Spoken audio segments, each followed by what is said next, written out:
begin, just summarize what I'd like to say and then highlight one or two elements I've set down. There are three issues that kind of signpost, three things that are happening contemporary that signpost why the subject of resetting Nigeria is timely. First of all,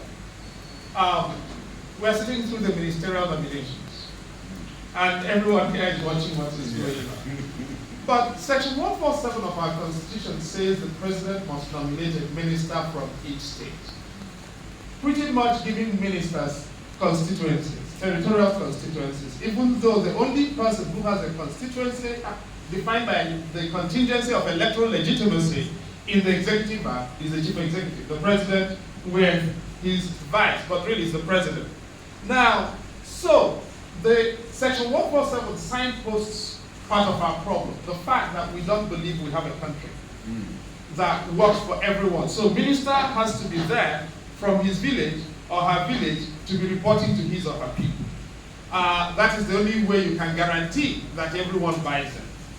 The second is 2 days ago, the president did a broadcast in which he, I believe, promised, what did he say again?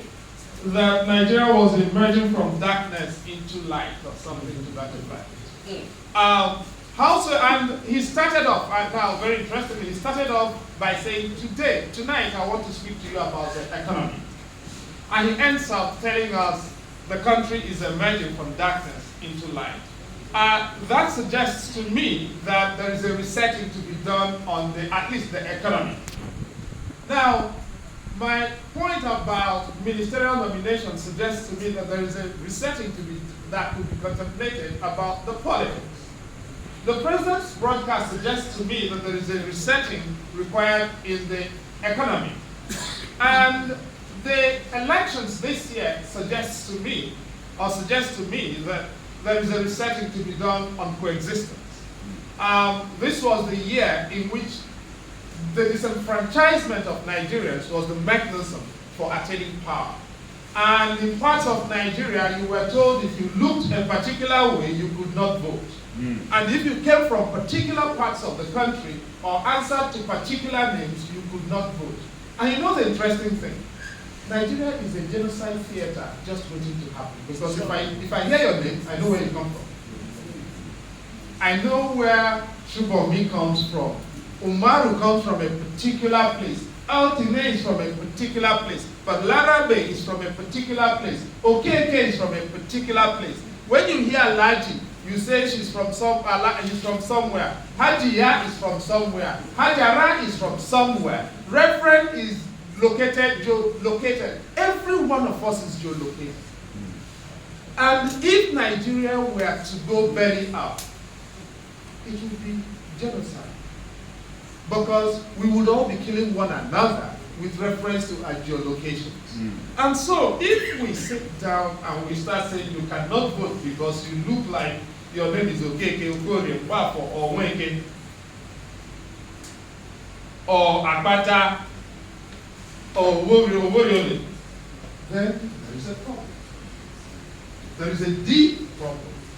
And if that is the route through which we acquire power to assert a legitimate claim, notionally legitimate claim to the management of our collective commonwealth, we've got to think carefully, particularly with the benefit of a convening by a club called Just Friends Club of Nigeria. And so, when I think about this, and you've got to understand why this is significant to me, because Section 14(2) of the Constitution says that sovereignty belongs to the people of Nigeria. The people of Nigeria, from whom government through this Constitution derives its powers. And when you look at the Universal Declaration, it says that the basis and authority of government shall be derived through periodic and general elections based on universal suffrage of the people. But in a country in which the directing principle of state policy is actually discrimination, notwithstanding Section 41 of our Constitution, everything in Nigeria is done by discrimination, which is why Just Friends Club of Nigeria deserves to be celebrated. Because it seeks to transcend those lines of discrimination. In a country in which we have universalized and democratized discrimination, then the question arises, who are the people of Nigeria? You see, today, and for the past for about 4 years, Sudan has been in an uprising. And you're not having people from Kordofan, or from Abyei, or from Blue Nile, or from Port Sudan, or from